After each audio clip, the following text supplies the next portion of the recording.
Retrouvez Smart Bourse avec eToro, leader mondial des plateformes de trading social.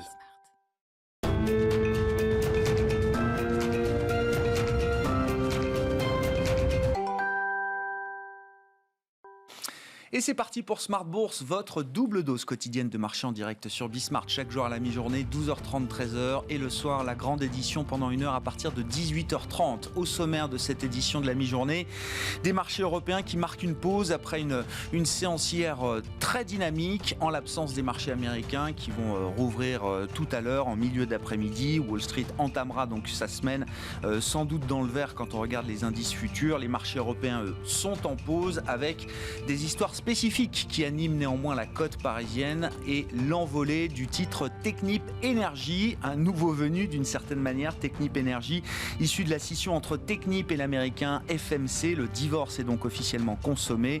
La société rassemble les divisions d'ingénierie et de technologie du groupe de services pétroliers Technip FMC, anciennement Technip FMC, donc Technip Energies signe une hausse fulgurante pour son premier jour de cotation sur le marché parisien. Dans la série des publications, on notera la solidité des résultats de Michelin avec une préservation de la trésorerie qui a été sans doute l'objectif de l'année 2020 pour le pneumaticien, une génération de cash flow libre historique qui atteint les 2 milliards d'euros en 2020, soit 400 millions de plus qu'en 2019. Michelin qui affiche par ailleurs volontairement, pourrait-on dire, des prévisions prudentes pour l'exercice 2021 avec en plus un nouveau plan stratégique 2030 qui sera présenté début avril par le management de Michelin. Enfin, pour le côté macro, notez la révision à la hausse de la croissance du PIB de la zone euro au 4e trimestre.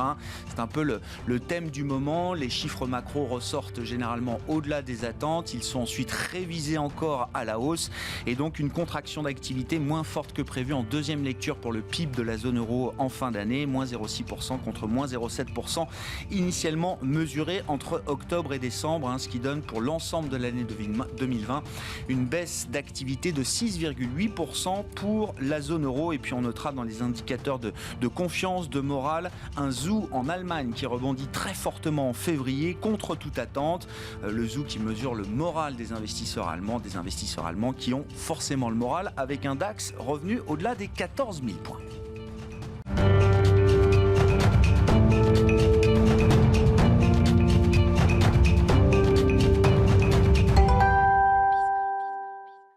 Tendance, mon ami, les infos clés du jour sur les marchés à mi-séance en Europe, c'est avec Nicolas Pagnès depuis la salle de marché de Bourse Direct. La tendance oscille autour de l'équilibre sur le CAC 40 depuis ce matin. L'indice parisien se stabilise après sa progression de 80 points en séance hier et dans l'attente de nouveaux catalyseurs dans un contexte général optimiste. Un optimisme permis par la légère diminution du nombre de cas de Covid-19 de part et d'autre de l'Atlantique qui laisse espérer aux investisseurs une reprise économique tirée notamment par les États-Unis dont le plan de relance massif est toujours au centre de l'attention. Alors que ce sujet redevient la priorité du Sénat après l'acquittement de Donald Trump, Joe Biden semble vouloir lui-même faire la promotion du plan auprès de l'opinion publique afin de faire pression sur les sénateurs républicains. Si la procédure de vote de réconciliation budgétaire est engagée, de nombreux observateurs estiment qu'il faudra attendre au plus tard la mi-mars pour obtenir un vote du Sénat sur le sujet, car c'est à cette période que prendront fin les aides du plan précédent. Il n'en reste pas moins que la perspective d'un plan de relance couplée à celle d'une reprise économique font grimper les rendements d'État. Le rendement des emprunts à 10 ans aux États-Unis s'apprécie aux alentours de 1,23% par exemple aujourd'hui. Le pétrole reste sur des niveaux élevés de son côté. Le baril de Brent s'échange aux alentours des $63 à la mi-journée tandis que le WTI oscille autour des $60. En cause les tensions au Yémen mais aussi la vague de froid aux États-Unis qui a obligé plusieurs raffineries à fermer leurs portes en raison de pannes électriques. Côté statistique, à présent en zone euro, l'indice ZOO de confiance des investisseurs allemands progresse au mois de février. Il ressort à 71,2 points contre 61,8 points un mois plus tôt, alors que les analystes attendaient plutôt un repli de l'indicateur. Une nouvelle qui montre que l'optimisme revient sur le devant de la scène en février sur les marchés, ou du moins en Allemagne. Le PIB de la zone euro recule de son côté au 4e trimestre. Il perd 0,6% par rapport au 3e trimestre. Le PIB du 4e trimestre 2020 qui qui perd en revanche 5% sur un an. Du côté des valeurs, à présent, à suivre à la bourse de Paris, Michelin annonce un chiffre d'affaires en recul de 15% à un peu plus de 20 milliards d'euros. Son résultat opérationnel des secteurs recule de son côté de 37%, mais ressort supérieur aux estimations prudentes du groupe. Le résultat net est, lui, presque divisé par 3. Il n'en reste pas moins que malgré une année marquée par un recul des commandes à cause de l'impact de la crise sanitaire sur le secteur automobile, mais aussi aéronautique, l'entreprise sort de 2020 avec un bilan renforcé. Celle-ci affiche une progression de 75% de ses free cash flow et a réduit son ratio d'endettement de 10%. Pour 2021, la prudence est toujours de mise, même si la plupart des marchés de Michelin devraient rebondir jusqu'à 10%. Le groupe envisage de dégager un résultat opérationnel des secteurs supérieur à 2,5 milliards d'euros. Et on notera également que le spécialiste des pneumatiques augmente son dividende au titre de 2020 qui passe de 2 euros en 2019 à 2,30 euros en 2020.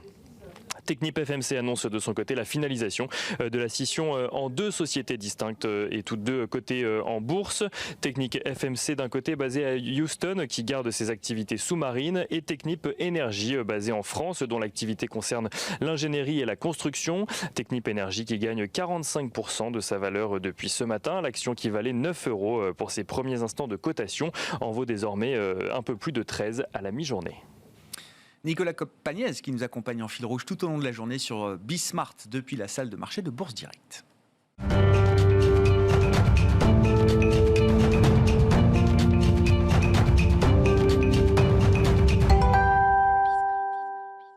Et c'est Arnaud Faller qui nous rejoint par téléphone pour entamer cette édition de la mi-journée de Smart Bourse, le directeur des investissements de CPR Asset Management. Bonjour et bienvenue Arnaud. Merci beaucoup d'être avec nous. On s'est parlé il y a un mois à peine, je crois, la dernière fois. Arnaud, on s'interrogeait sur la question pandémique, bien sûr, savoir si le pic des infections était derrière nous. Quelques semaines après cette intervention, Arnaud, on peut être un peu plus affirmatif encore. Oui, sans doute que le pic mondial de l'épidémie est passé. Oui, effectivement, il faut rappeler que le front sanitaire, évidemment, c'est le front déterminant pour déterminer la suite, évidemment sur l'économie, mais sur les marchés boursiers. Et aussi bien, on peut être rassuré aussi bien sur le nombre de cas contaminés ou sur le plan de vaccination. Alors tout d'abord, sur le plan de nombre de cas contaminés, vous avez raison, on s'aperçoit vraiment maintenant que le pic qu'on évoquait, est-ce que oui ou non on l'avait franchi il y a un mois, il me semble que vers le 10 janvier, ça a été franchi, ça fait 5 ou 6 semaines. On retrouve d'ailleurs au niveau mondial, c'est ça la vue la plus pertinente, le nombre de cas de mi-octobre, début octobre. Donc, et au passage, il faut souligner le fait que la vitesse de ralentissement des cas, aujourd'hui, elle est plus rapide que la vitesse d'augmentation ou d'aggravation des cas connus en novembre-décembre. Donc c'est vrai en Asie, c'est vrai aux États-Unis, c'est pas encore totalement le cas en Europe, mais au niveau mondial, effectivement, c'est bien le cas. Donc d'ailleurs, certains pays commencent à parler de levée de mesures de restriction. Alors ça va se faire évidemment progressivement, mais on reparle de réouverture d'écoles en Grande-Bretagne pour le 8 mars. Aux États-Unis, il y a déjà des écoles qui ont réouvert, ça dépend des États. Des restaurants, alors évidemment avec des jauges plus ou moins fortes, mais on voit que ça se fait étape par étape. Et puis l'autre chose, évidemment, que je voulais évoquer, c'est le planning de vaccination. Donc la question clé, c'est à quel moment les pays vont atteindre le seuil de 50% de la population majeure vaccinée. On les suit régulièrement, jour par jour, et on voit que la Grande-Bretagne, a priori, c'est en avril qu'on va atteindre ce fameux seuil, donc c'est bientôt. Les États-Unis, c'est en route pour atteindre ce seuil en mai. L'Allemagne plutôt en juin, et la France plutôt en juillet. Mais bon, donc le point important, c'est qu'en dépit des retards de livraison qu'on a un peu connus, malgré tout, la cible de 50% de la population majeure vaccinée, au moins pour ces pays, les grands pays développés, devrait être atteint avant l'été. Et donc la confiance va revenir. Oui, on peut imaginer, Arnaud, toutes les activités qui vont rouvrir ou qui sont en train d'être rouvertes dans certains pays. Ce sont des réouvertures fermes désormais, des réouvertures irréversibles, Arnaud. Oui, c'est vrai que c'est Boris Johnson qui évoquait ça. Effectivement, on a l'impression que franchement sous plan de vaccination, cette fois-ci, il n'y aura pas un jour confinement, un jour déconfinement. Ouais, c'est la fin du stop and go. C'est la fin du stop and go et on a, encore une fois, il faut suivre de près si si effectivement le chemin des 5% est assuré, 5% de population majeure, et on a la virgule en permanence, mais la progression elle est tout à fait pour atteindre, encore une fois, mai par exemple, et nous un peu plus tard. Un mot de la dynamique de croissance peut-être, Arnaud. Alors c'est vrai qu'on a eu la deuxième estimation du PIB de la zone euro qui montre, mais un peu comme tous les chiffres macro qui sortent, généralement les premières lectures sont un peu meilleures que ce qu'on imaginait, et puis surtout ce sont des chiffres qui sont généralement toujours révisés à la hausse désormais. On le voit avec le PIB de la zone euro, on l'a vu hier avec le PIB japonais aussi, qui est ressorti je crois très nettement au-dessus des attentes pour la fin d'année, Arnaud. Oui, donc effectivement, mentionné le PIB de la zone euro, et là le Japon a sorti son chiffre tout à fait récemment sur le dernier trimestre de l'année 2020, donc à plus 3 contre plus de 4 qui était généralement attendu. Et d'ailleurs au passage, je trouve qu'il faut noter la bonne tenue de la consommation, qui est en hausse de 2,2 sur le trimestre. Alors il faut se rappeler que c'était généralement un point handicapant pour le Japon, la consommation, et là ça serait un moteur. Ça confirme globalement que c'est bien en zone de reprise, avec des échanges intra-zones qui sont assez forts. Et c'est un bon point qui dépend beaucoup moins du reste du monde que par le passé. Alors évidemment, on a en tête aussi la Chine, où la consommation se tient bien. Alors cette année, avec le Nouvel An chinois qui est une forme très particulière, il y aura évidemment beaucoup moins de voyages, de tourisme. En revanche, les consommations de biens devraient être assez fortes. Et on voit bien même que l'immobilier chinois se tient plutôt bien. Donc, globalement, d'ailleurs, c'est traduit en termes de sur le marché boursier. Donc, le Japon, vous avez vu que le Nikkei est revenu depuis 1990 à franchir 30 000. En termes économiques, donc la saison des résultats au Japon se place plutôt bien. Et au passage, si on regarde la progression des bénéfices sur 2021 attendue, elle est attendue plus 27%, donc c'est assez fort, d'autant plus fort que finalement, l'année 2020, ils n'ont baissé que de 12%. D'ailleurs, si on fait sur 2 ans, le Japon s'en sortirait mieux que la zone euro de progression. Alors évidemment, les émergents, ça sera mieux, parce que c'est les émergents qui sont le plus vite sortis de l'épidémie. Et d'ailleurs, c'est pour ça que dans les portefeuilles au sein de la maison, on favorise les émergents. Le Japon, leur caractère cyclique, notamment au Japon, c'est intéressant. Et évidemment, à côté de la zone euro, qui devrait aussi profiter de cette reprise peut-être simplement un tout petit peu décalée. Mais ce sera en décalage. Mais vous dites aujourd'hui, quand on veut jouer le thème cyclique de la reprise, il n'y a pas mieux que les émergents, l'Asie, le Japon. Exactement. Le Japon, c'est vrai que la Chine a déjà, elle avait pris un peu d'avance, si on peut dire, mais le Japon, on voit bien, et franchement, c'est un marché dont on ne parlait pas pendant quelques temps, et là, il se comporte très très bien, avec déjà d'ailleurs une variation positive, sur une progression de 10% depuis le début sur l'indice boursier. Il nous semble que ça continue encore. Il y a de la place pour une progression sur ce marché. Bon, confortable avec le Japon, malgré déjà des performances très importantes pour le marché japonais. Un mot de ce qui pourrait dérailler. What could go wrong, Arnaud? On parle beaucoup du thème de la reflation, effectivement. C'est ce qu'on est en train de décrire avec l'idée de la réouverture des économies. Les économistes nous disent la reflation, c'est bien. La surchauffe, attention. Oui, donc... à surveiller notamment l'évolution des taux aux États-Unis, c'est ça le précurseur, le signal d'alerte par excellence. Donc aujourd'hui, on est à 2,25 sur le 10 ans.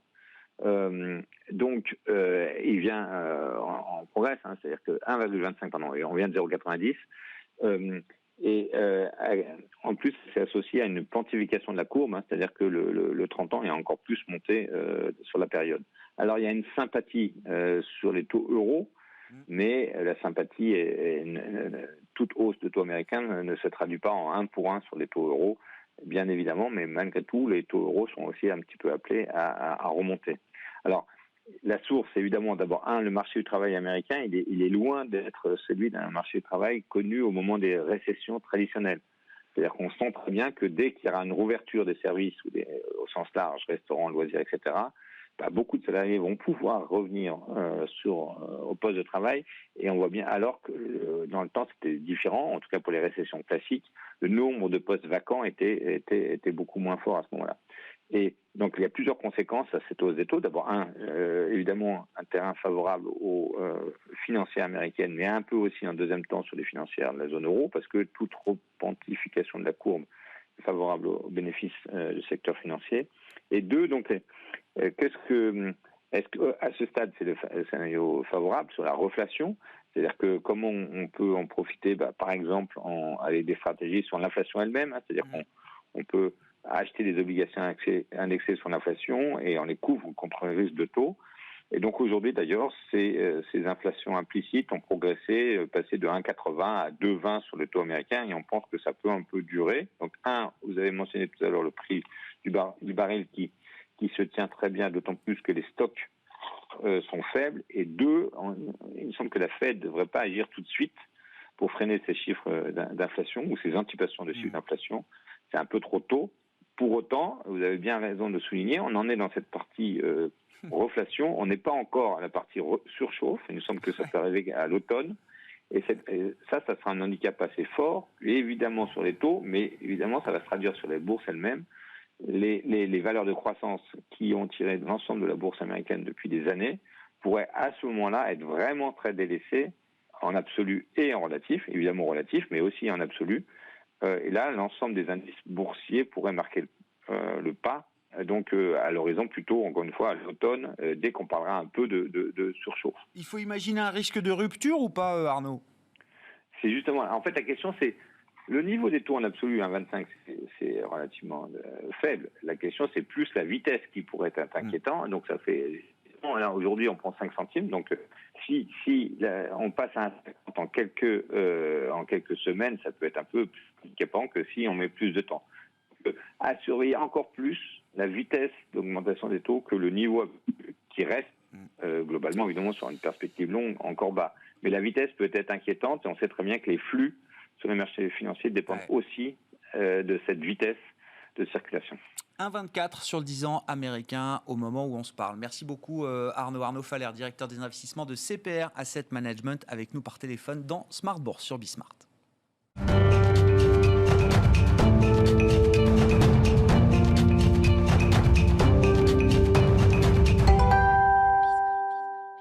Et c'est à présent Marjorie Sonigo qui est à mes côtés en plateau pour prolonger cette discussion de marché, directeur de la gestion financière chez Pictet Wealth Management. Bonjour et bienvenue Marjorie. Bonjour Grégoire. Effectivement, on est dans un environnement, alors là, le thème c'est la reflation, tout monte, les taux longs américains un peu, les marchés actions beaucoup, je crois que le MSCI World est à 12 séances de hausse consécutives, on n'a jamais vu ça depuis 2003, donc les grandes actions mondiales dans leur ensemble, sans compter les matières premières, et puis je vous épargne le phénomène Bitcoin, crypto, mais tout monte.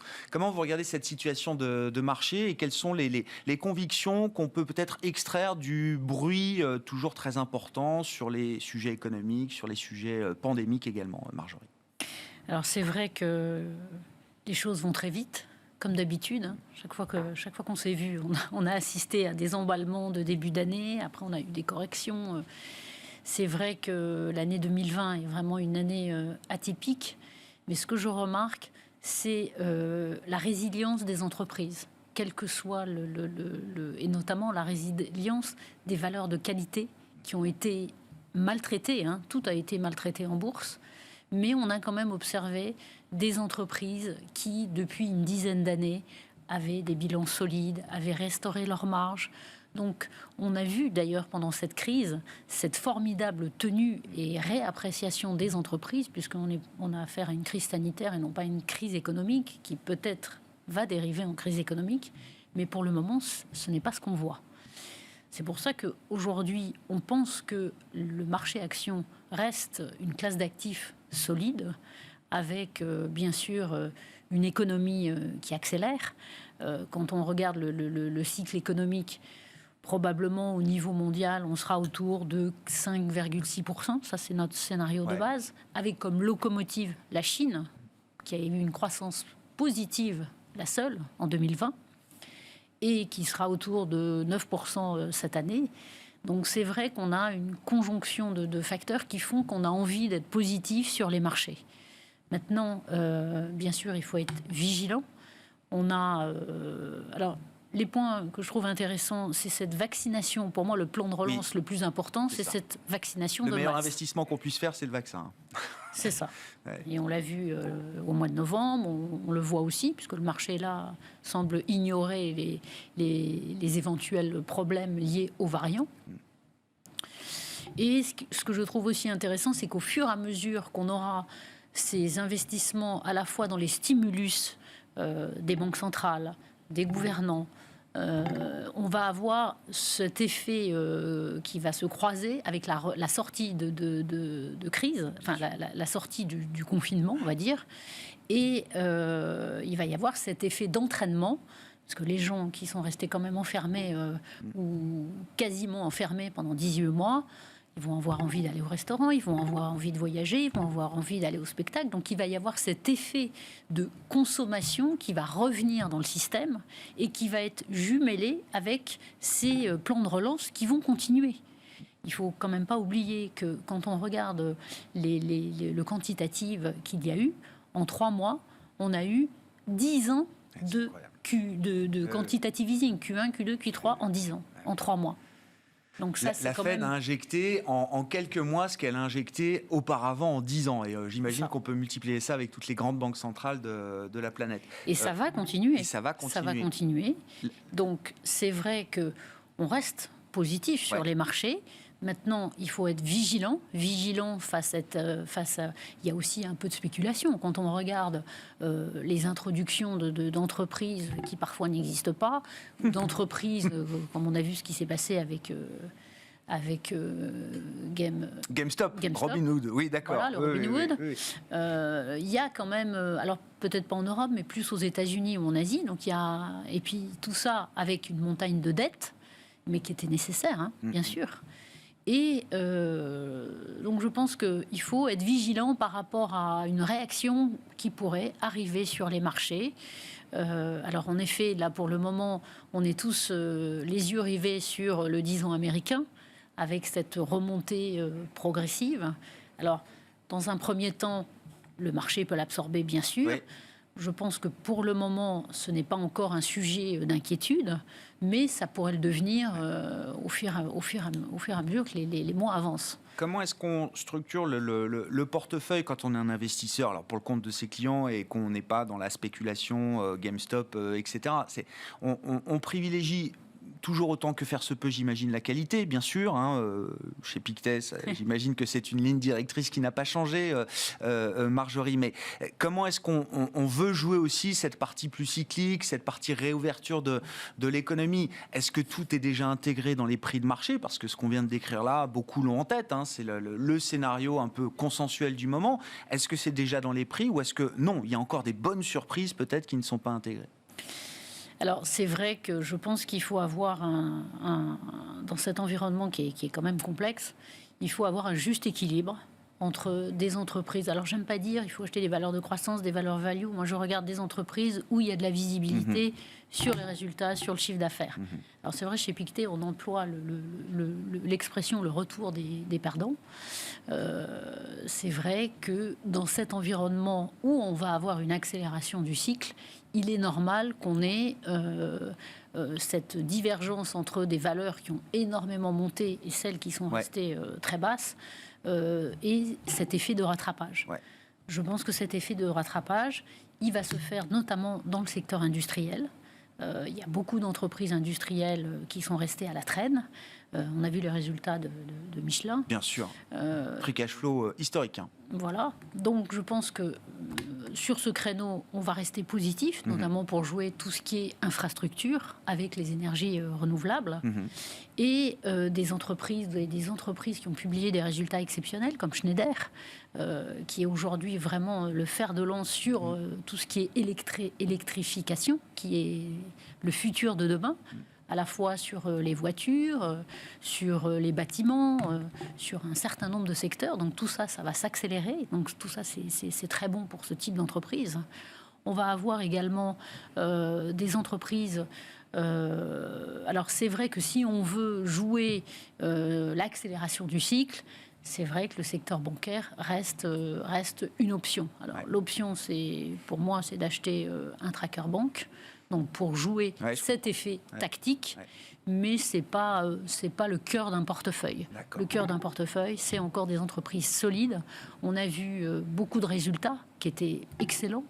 Air Liquide, qui s'en sort encore très bien et qui démontre sa solidité, puisqu'elle a quasiment pas baissé. Quand on regarde également, et puis Air Liquide très bien positionné en termes d'investissement sur l'énergie, sur c'est l'hydrogène. Je crois que tout le monde tout le monde en parle. Tout le monde en parle. Ils ont très bien absorbé le rachat de Airgas. Quasiment en plus de 4 ans, ça a été fait. Ils ont réduit la dette. Ils ont distribué un dividende. Donc je trouve que la feuille de route est excellente. Ça veut dire, Marjorie, il y a l'idée d'un rattrapage, mais il n'y a pas l'idée d'une rotation. C'est-à-dire que toutes ces valeurs de fonds de portefeuille, de qualité... Il peut y avoir, à court terme, une espèce de... Comme les marchés exagèrent, dans un sens comme dans l'autre, il peut y avoir, à un moment donné, un délaissement des valeurs... des trous d'air pour les valeurs de grande qualité. Pour des valeurs... pour des valeurs cycliques. Ah, d'accord. C'est une espèce de rotation qui peut perdurer. Mais je maintiens qu'aujourd'hui, dans l'environnement dans lequel nous sommes, avec notamment cette mutation, le Covid, qui a accéléré toute cette mutation technologique, qui va s'accélérer et qui a mis en exergue notamment tout ce qui est lié à la biotechnologie, tout ce qui est lié aux valeurs de tech, tout ce qui est lié à la santé. Je reste positif sur la biotech. Quand on regarde aujourd'hui les dépenses qui sont faites aux États-Unis, quasiment 3 000 milliards de dollars. Donc tout ce qui est sur l'immunothérapie, tout ce qui est lié à la télémédecine, tout ça va rester positif. Et la consommation discrétionnaire va bien se comporter. Donc le luxe devrait rester également un bon acteur, même si les valorisations sont chères. Oui, les valorisations sont chères. C'est toujours le cas. Mais tant qu'on peut délivrer de la croissance, on peut encore payer ces... Donc ça vaut le coup d'avoir encore ces valeurs en portefeuille Oui. Oui, c'est ça. Tout à fait. Et quand on parle de la technologie et un éventuel délaissement de ce secteur, là, non. Moi, je pense au contraire, si on avait une correction, c'est au contraire le meilleur moyen de rentrer. Alors, je suis positif sur les marchés émergents, toujours sur la Chine. La tech chinoise reste intéressante.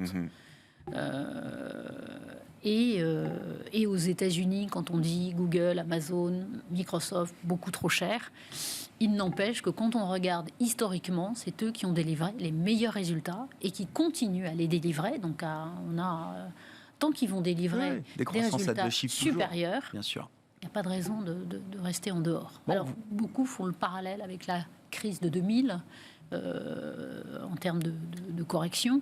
On n'est pas dans le même environnement. On est sur des entreprises qui gagnent de l'argent. Alors évidemment, il y aura du nettoyage sur toutes ne gagnent pas de l'argent, mais celles que vous citez, effectivement, elles en gagnent beaucoup. Voilà, sur le bruit d'entreprises parallèles qui profitent de cet environnement. Un mot pour conclure sur l'Europe. Vous avez cité la tech chinoise, les États-Unis, la partie croissance tech qui reste évidemment positive. L'Europe, au milieu de tout ça, c'est vrai que il faut tenir.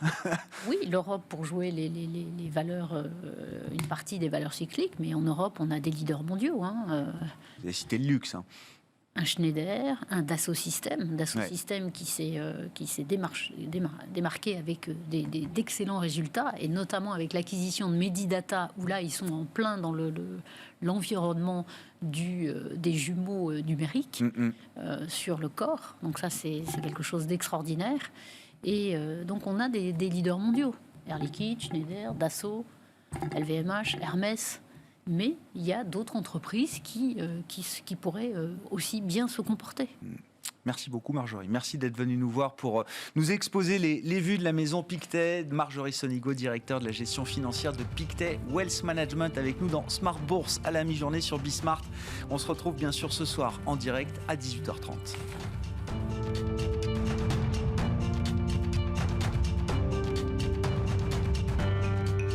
C'était Smart Bourse avec eToro, leader mondial des plateformes de trading social.